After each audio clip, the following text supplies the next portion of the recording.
मेरे प्यारे देशवासियों, नमस्कार। मन की बात में आप सबका स्वागत है। अगर आप मुझसे पूछे कि मेरे जीवन के सबसे यादगार पल क्या रहे, तो कितने ही वाक्य याद आते हैं। लेकिन इसमें भी एक पल ऐसा है जो बहुत खास है। वो पल था जब पिछले साल 15 नवंबर को मैं भगवान बिरसा मुंडा की जन्म जयंती पर उनकी जन्मस्थली झारखंड के उलिहातू गांव गया था। इस यात्रा का मुझ पर बहुत बड़ा प्रभाव पड़ा। मैं देश का पहला प्रधानमंत्री हूं जिसे इस पवित्र भूमि की मिट्टी को अपने मस्तक से लगाने का सौभाग्य मिला। उस क्षण मुझे न सिर्फ स्वतंत्रता संग्राम की शक्ति महसूस हुई, बल्कि इस धरती की शक्ति से जुड़ने का भी अवसर मिला। मुझे एहसास हुआ कि कैसे एक संकल्प को पूरा करने का साहस देश के करोड़ों लोगों का भाग्य बदल सकता है। साथियों, भारत में हर युग में कुछ चुनौतियां आई और हर युग में ऐसे असाधारण भारतवासी जन्मे जिन्होंने इन चुनौतियों का सामना किया। आज की मन की बात में मैं साहस और दूरदृष्टि रखने वाले ऐसे ही दो महानायकों की चर्चा करूंगा। इनकी 150वीं जन्म जयंती को देश ने मनाने का निश्चय किया है। 31 अक्टूबर से सरदार पटेल का 150वीं जन्म जयंती का वर्ष शुरू होगा। इसके बाद 15 नवंबर से भगवान बिरसा मुंडा का 150वां जन्म जयंती वर्ष शुरू होगा। इन दोनों महापुरुष ने अलग अलग चुनौतियां देखी, लेकिन दोनों का विजन एक था, देश की एकता।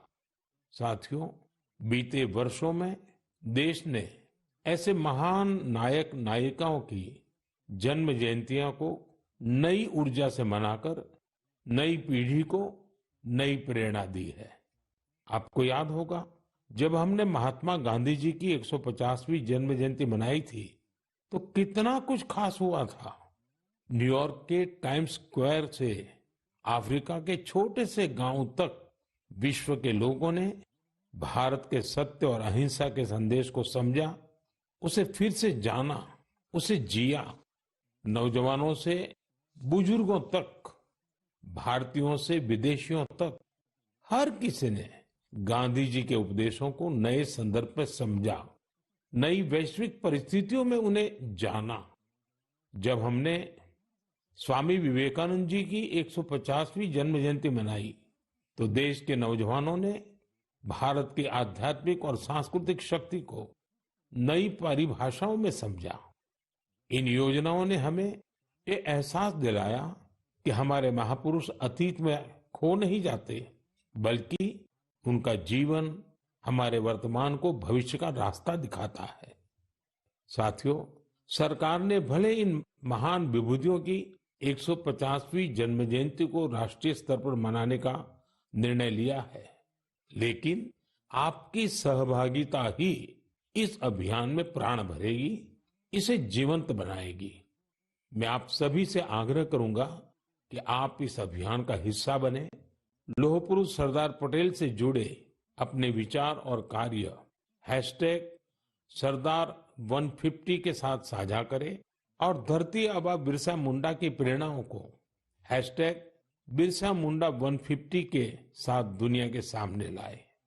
आइए एक साथ मिलकर इस उत्सव को भारत की अनेकता में एकता का उत्सव बनाएं, इसे विरासत से विकास का उत्सव बनाएं। मेरे प्यारे देशवासियों, आपको वो दिन याद जरूर होंगे जब छोटा भीम टीवी पर आना शुरू हुआ था। बच्चे तो इसे कभी भूल नहीं सकते। कितना एक्साइटमेंट था छोटा भीम को लेकर। आपको हैरानी होगी कि आज ढोलकपुर का ढोल सिर्फ भारत में ही नहीं, बल्कि दूसरे देश के बच्चों को भी खूब अट्रैक्ट करता है। इसी तरह हमारे दूसरे एनिमेटेड सीरियल्स कृष्णा, हनुमान, मोटू पतलू के चाहने वाले भी दुनिया भर में हैं। भारत के एनिमेशन कैरेक्टर्स यहाँ की एनिमेशन मूवीज अपने कंटेंट और क्रिएटिविटी की वजह से दुनिया भर में पसंद की जा रही है। आपने देखा होगा कि स्मार्टफोन से लेकर सिनेमा स्क्रीन तक, गेमिंग कंसोल से लेकर वर्चुअल रियलिटी तक एनिमेशन हर जगह मौजूद है। एनिमेशन की दुनिया में भारत नई क्रांति करने की राह पर है। भारत के गेमिंग स्पेस का भी तेजी से विस्तार हो रहा है। इंडियन गेम्स भी इन दिनों दुनिया भर में पॉपुलर हो रहे हैं। कुछ महीने पहले मैंने भारत के लीडिंग गेमर्स के साथ मुलाकात की थी। तब मुझे इंडियन गेम्स की अमेजिंग क्रिएटिविटी और क्वालिटी को जानने समझने का मौका मिला था। वाकई देश में क्रिएटिव एनर्जी की एक लहर चल रही है। एनिमेशन की दुनिया में मेड इन इंडिया और मेड बाय इंडियंस छाया हुआ है। आपको ये जानकर खुशी होगी कि आज भारत के टैलेंट विदेशी प्रोडक्शन का भी अहम हिस्सा बन रहे हैं। अभी वाली स्पाइडरमैन हो या ट्रांसफॉर्मर्स, इन दोनों मूवीज में हरिनारायण राजीव के कंट्रीब्यूशन को लोगों ने खूब सराहा है। भारत के एनिमेशन स्टूडियो डिज्नी और वार्नर ब्रदर्स जैसी दुनिया के जाने माने प्रोडक्शन कंपनीज के साथ काम कर रहे हैं। साथियों, आज हमारे युवा ओरिजिनल इंडियन कंटेंट, जिसमें हमारी संस्कृति की झलक होती है, वो तैयार कर रहे हैं। इन्हें दुनिया भर में देखा जा रहा है। एनिमेशन सेक्टर आज एक ऐसी इंडस्ट्री का रूप ले चुका है कि जो दूसरी इंडस्ट्रीज को ताकत दे रहा है। जैसे इन दिनों वीआर टूरिज्म बहुत फेमस हो रहा है। आप वर्चुअल टूर के माध्यम से अजंता की गुफाओं को देख सकते हैं, कोणार्क मंदिर के कॉरिडोर में टहल सकते हैं या फिर वाराणसी के घाटों का आनंद ले सकते हैं। ये सभी वीआर एनिमेशन भारत के क्रिएटर्स ने तैयार किए हैं। वीआर के माध्यम से इन जगहों को देखने के बाद कई लोग वास्तविकता में इन पर्यटन स्थलों का दौरा करना चाहते हैं। यानी टूरिस्ट डेस्टिनेशन का वर्चुअल टूर लोगों के मन में जिज्ञासा पैदा करने का माध्यम बन गया है। आज इस सेक्टर में एनिमेटर्स के साथ ही story tellers, writers, voice over experts, musicians, game developers, VR और एआर एक्सपर्ट्स, उनकी भी मांग लगातार बढ़ती जा रही है। इसलिए मैं भारत के युवाओं से कहूंगा, अपनी क्रिएटिविटी को विस्तार दे। क्या पता दुनिया का अगला सुपरहिट एनिमेशन आपके कंप्यूटर से निकले। अगला वायरल गेम आपका क्रिएशन हो सकता है। एजुकेशनल एनिमेशन में आपका इनोवेशन बड़ी सफलता हासिल कर सकता है। इसी 28 अक्टूबर को यानी कल वर्ल्ड एनिमेशन डे भी मनाया जाएगा। आइए हम भारत को ग्लोबल एनिमेशन पावर हाउस बनाने का संकल्प लें। मेरे प्यारे देशवासियों, स्वामी विवेकानंद ने एक बार सफलता का मंत्र दिया था। उनका मंत्र था, कोई एक आइडिया लीजिए, उस एक आइडिया को अपनी जिंदगी बनाइए, उसे सोचिए, उसका सपना देखिए, उसे जीना शुरू करिए। आज आत्मनिर्भर भारत अभियान भी सफलता के इसी मंत्र पर चल रहा है। ये अभियान हमारी सामूहिक चेतना का हिस्सा बन गया है, लगातार पग पग पर हमारी प्रेरणा बन गया है। आत्मनिर्भरता हमारी पॉलिसी ही नहीं, हमारा पैशन बन गया है। बहुत साल नहीं हुए, सिर्फ 10 साल पहले की बात है। तब अगर कोई कहता था कि किसी कॉम्प्लेक्स टेक्नोलॉजी को भारत में विकसित करना है, तो कई लोगों को विश्वास नहीं होता था, तो कई उपहास उड़ाते थे। लेकिन आज वही लोग देश की सफलता को देखकर अचंभे में रहते हैं। आत्मनिर्भर हो रहा भारत हर सेक्टर में कमाल कर रहा है। आप सोचिए, एक जमाने में मोबाइल फोन इंपोर्ट करने वाला भारत आज दुनिया का दूसरा सबसे बड़ा मैन्युफैक्चरर बन गया है। कभी दुनिया में सबसे ज्यादा डिफेंस इक्विपमेंट खरीदने वाला भारत आज 85 देशों को एक्सपोर्ट भी कर रहा है। स्पेस टेक्नोलॉजी में भारत आज चंद्रमा के साउथ पोल पर पहुंचने वाला पहला देश बना है। और एक बात तो मुझे सबसे ज्यादा अच्छी लगती है, वो ये है कि आत्मनिर्भरता का ये अभियान अब सिर्फ सरकारी अभियान नहीं है। अब आत्मनिर्भर भारत अभियान एक जन अभियान बन रहा है। हर क्षेत्र में उपलब्धियां हासिल कर रहे हैं। जैसे इसी महीने लद्दाख के हानले में हमने एशिया की सबसे बड़ी इमेजिंग टेलीस्कोप मैस का भी उद्घाटन किया है। ये 4,300 मीटर की ऊंचाई पर स्थित है। जानते हैं इसकी भी खास बात क्या है? ये मेड इन इंडिया है। सोचिए, जिस स्थान पर -30 डिग्री की ठंड पड़ती हो, जहां ऑक्सीजन तक का अभाव हो, वहां हमारे वैज्ञानिकों और लोकल इंडस्ट्री ने वो कर दिखाया है जो एशिया के किसी देश ने नहीं किया। हानले का टेलीस्कोप भले ही दूर की दुनिया देख रहा हो, लेकिन ये हमें एक चीज और भी दिखा रहा है, और ये चीज है आत्मनिर्भर भारत का सामर्थ्य। साथियों, मैं चाहता हूं आप भी एक काम जरूर करें। आत्मनिर्भर होते भारत के ज्यादा से ज्यादा उदाहरण, ऐसे प्रयासों को शेयर करिए। आपने अपने पड़ोस में कौन सा नया इनोवेशन देखा? किस लोकल स्टार्टअप ने आपको सबसे ज्यादा इंप्रेस किया?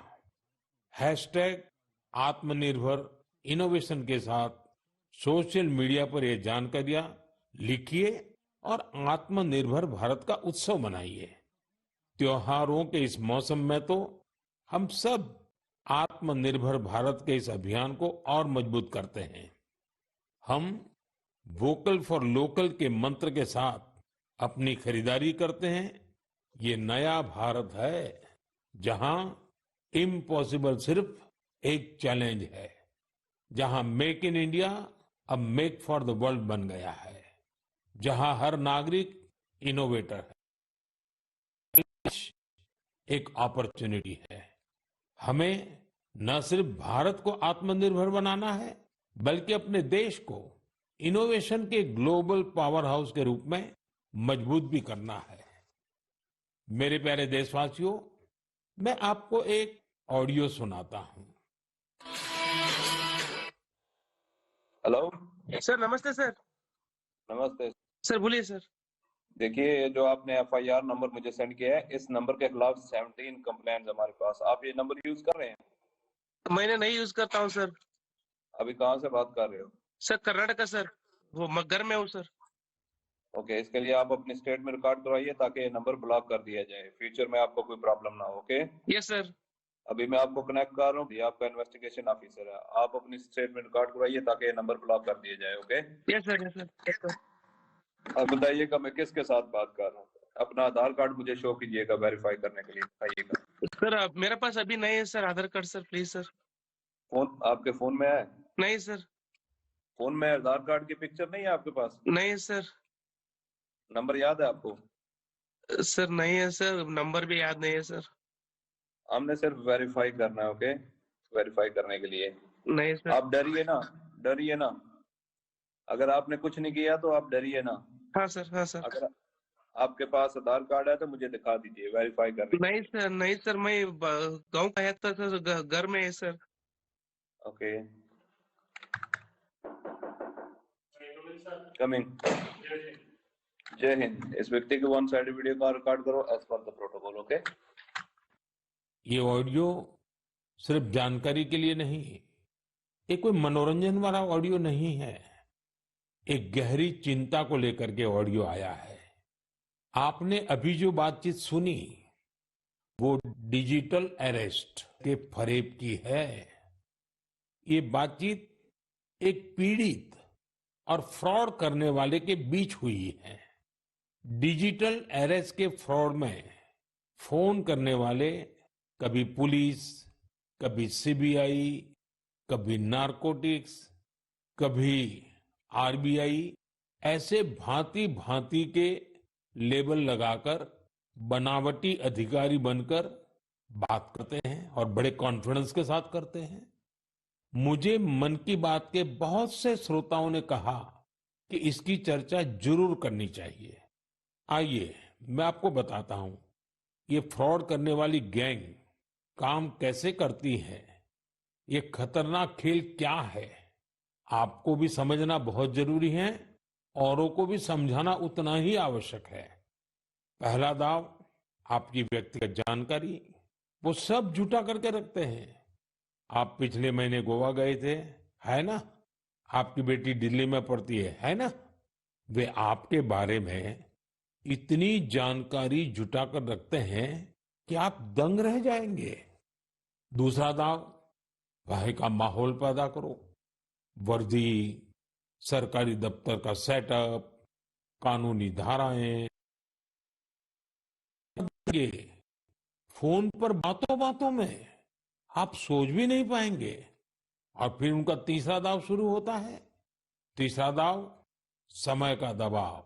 अभी फैसला करना होगा वरना आपको गिरफ्तार करना पड़ेगा।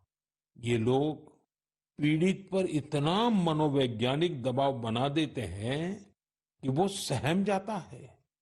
डिजिटल अरेस्ट के शिकार होने वालों में हर वर्ग, हर उम्र के लोग हैं। लोगों ने डर की वजह से अपनी मेहनत से कमाए हुए लाखों रुपए गंवा दिए हैं। कभी भी आपको इस तरह का कोई कॉल आए तो आपको डरना नहीं है। आपको पता होना चाहिए, कोई भी जांच एजेंसी फोन कॉल या वीडियो कॉल पर इस तरह पूछताछ कभी भी नहीं करती। मैं आपको डिजिटल सुरक्षा के 3 चरण बताता हूं।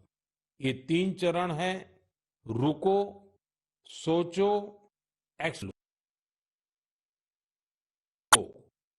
घबराए नहीं, शांत रहे, जल्दबाजी में कोई कदम न उठाएं, किसी को अपनी व्यक्तिगत जानकारी न दें। संभव हो तो स्क्रीनशॉट लें और रिकॉर्डिंग जरूर करें। इसके बाद आता है दूसरा चरण। पहला चरण था रुको, दूसरा चरण है सोचो।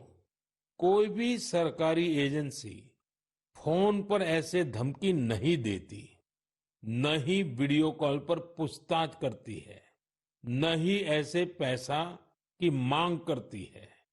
अगर डर लगे तो समझिए कुछ गड़बड़ है। और पहला चरण, दूसरा चरण और अब मैं कहता हूं तीसरा चरण। पहले चरण में मैंने कहा रुको, दूसरे चरण में मैंने कहा सोचो और तीसरा चरण कहता हूं एक्शन लो। राष्ट्रीय साइबर हेल्पलाइन 1930 डायल करें, cybercrime.gov.in पर रिपोर्ट करें, परिवार और पुलिस को सूचित करें, सबूत सुरक्षित रखें। रुको, बाद में सोचो और फिर एक्शन लो। ये 3 चरण आपकी डिजिटल सुरक्षा का रक्षक बनेंगे। साथियों, मैं फिर कहूंगा, डिजिटल अरेस्ट जैसी कोई व्यवस्था कानून में नहीं है। ये सिर्फ फ्रॉड है, फरेब है, झूठ है, बदमाशों का गिरोह है। और जो लोग ऐसा कर रहे हैं वो समाज के दुश्मन है। डिजिटल अरेस्ट के नाम पर जो फरेब चल रहा है उससे निपटने के लिए तमाम जांच एजेंसियां राज्य सरकारों के साथ मिलकर काम कर रही है। इन एजेंसियों में तालमेल बनाने के लिए नेशनल साइबर कोऑर्डिनेशन सेंटर की स्थापना की गई है। एजेंसियों की तरफ से ऐसे फ्रॉड करने वाली हजारों वीडियो कॉलिंग आईडी को ब्लॉक किया गया है। लाखों सिम कार्ड, मोबाइल फोन और बैंक अकाउंट्स को भी ब्लॉक किया गया है। एजेंसियां अपना काम कर रही है, लेकिन डिजिटल अरेस्ट के नाम पर हो रहे स्कैम से बचने के लिए बहुत जरूरी है हर किसी की जागरूकता, हर नागरिक की जागरूकता। जो लोग भी इस तरह के साइबर फ्रॉड का शिकार होते हैं, उन्हें ज्यादा से ज्यादा लोगों को इसके बारे में बताना चाहिए। आप जागरूकता के लिए हैशटैग सेफ डिजिटल इंडिया का प्रयोग कर सकते हैं। मैं स्कूलों और कॉलेजों को भी कहूंगा कि साइबर स्कैम के खिलाफ मुहिम में छात्रों को भी जोड़े। समाज में सबके प्रयासों से ही हम इस चुनौती का मुकाबला कर सकते हैं। मेरे प्यारे देशवासियों, हमारे बहुत सारे स्कूली बच्चे कैलीग्राफी यानी सुलेख में काफी दिलचस्पी रखते हैं। इसके जरिए हमारी लिखावट साफ, सुंदर और आकर्षक बनी रहती है। आज जम्मू कश्मीर में इसका उपयोग लोकल कल्चर को लोकप्रिय बनाने के लिए किया जा रहा है। यहाँ के अनंतनाग की फिरदौसा बशीर जी, उनको कैलीग्राफी में महारत हासिल है। इसके जरिए वे स्थानीय संस्कृति के कई पहलुओं को सामने ला रही हैं। फिरदौसा जी की कैलीग्राफी ने स्थानीय लोगों, विशेषकर युवाओं को अपनी ओर आकर्षित किया है। ऐसा ही एक प्रयास उधमपुर के गोरीनाथ जी भी कर रहे हैं। एक सदी से भी अधिक पुरानी सारंगी के जरिए वे डोगरा संस्कृति और विरासत के विभिन्न रूपों को सहेजने में जुटे हैं। सारंगी की धुनों के साथ वे अपनी संस्कृति से जुड़ी प्राचीन कहानियां और ऐतिहासिक घटनाओं को दिलचस्प तरीके से बताते हैं। देश के अलग अलग हिस्सों में भी आपको ऐसे कई असाधारण लोग मिल जाएंगे जो सांस्कृतिक विरासत के संरक्षण के लिए आगे आए हैं। डी वैकुंठम करीब 50 साल से चेरियाल फोक आर्ट को लोकप्रिय बनाने में जुटे हैं। तेलंगाना से जुड़ी इस कला को आगे बढ़ाने का उनका यह प्रयास अद्भुत है। चेरियाल पेंटिंग्स को तैयार करने की प्रक्रिया बहुत ही यूनिक है। यह एक स्क्रोल के स्वरूप में कहानियों को सामने लाती है। इसमें हमारी हिस्ट्री और माइथोलॉजी की पूरी झलक मिलती है। छत्तीसगढ़ में नारायणपुर के बुटलू राम माथरा जी अबुझ माड़िया जनजाति की लोक कला को संरक्षित करने में जुटे हुए हैं। पिछले 4 दशकों से वे अपने इस मिशन में लगे हुए हैं। उनकी ये कला बेटी बचाओ, बेटी पढ़ाओ और स्वच्छ भारत जैसे अभियान से लोगों को जोड़ने में भी बहुत कारगर रही है। साथियों, अभी हम बात कर रहे थे कैसे कश्मीर की वादियों से लेकर छत्तीसगढ़ के जंगलों तक हमारी कला और संस्कृति नए नए रंग बिखेर रही है। लेकिन यह बात यही खत्म नहीं होती। हमारी इन कलाओं की खुशबू दूर दूर तक फैल रही है। दुनिया के अलग अलग देशों में लोग भारतीय कला और संस्कृति से मंत्र मुग्ध हो रहे हैं। जब मैं आपको उधमपुर में गुंती सारंगी की बात बता रहा था, तब मुझे याद आया कि कैसे हजारों मील दूर रूस के शहर याकुत्स्क में भी भारतीय कला की मधुर धुन गूंज रही है। कल्पना कीजिए, सर्दी का एक आध दिन, -65 डिग्री तापमान, चारों तरफ बर्फ की सफेद चादर और वहां एक थिएटर में दर्शक मंत्र मुग्ध होकर देख रहे हैं कालिदास की अभिज्ञान शाकुंतलम।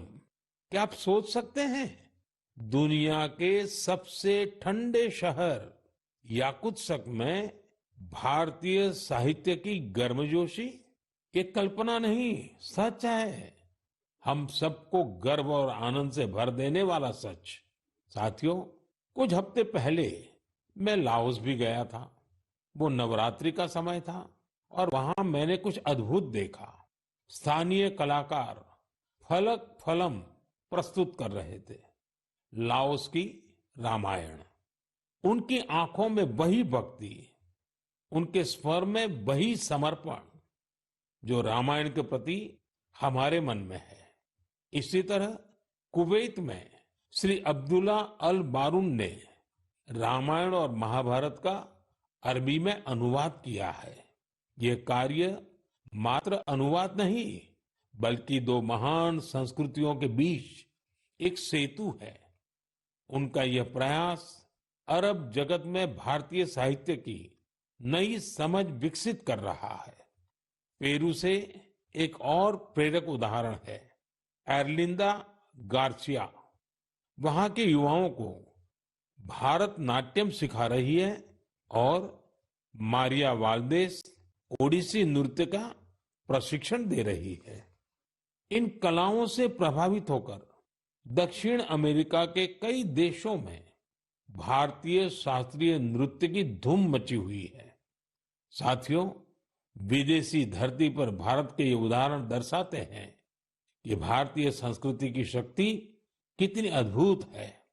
ये लगातार विश्व को अपनी ओर आकर्षित कर रही है। जहां जहां कला है, वहां वहां भारत है। जहां जहां संस्कृति है, वहां वहां भारत है। आज दुनिया भर के लोग भारत को जानना चाहते हैं, भारत के लोगों को जानना चाहते हैं। इसलिए आप सभी से एक अनुरोध भी है, अपने आसपास ऐसी सांस्कृतिक पहल को #कल्चरल ब्रिजेस के साथ साझा कीजिए। मन की बात में हम ऐसे उदाहरण पर आगे भी चर्चा करेंगे। मेरे प्यारे देशवासियों, देश के बड़े हिस्से में ठंड का मौसम शुरू हो गया है, लेकिन फिटनेस का पैशन, फिट इंडिया की स्पिरिट, इसे किसी भी मौसम से फर्क नहीं पड़ता। जिसे फिट रहने की आदत होती है, वो सर्दी, गर्मी, बरसात कुछ भी नहीं देखता। मुझे खुशी है कि भारत में अब लोग फिटनेस को लेकर बहुत ज्यादा जागरूक हो रहे हैं। आप भी देख रहे होंगे कि आपके आसपास के पार्कों में लोगों की संख्या बढ़ रही है। पार्क में टहलते बुजुर्गों, नौजवानों और योग करते परिवारों को देखकर मुझे अच्छा लगता है।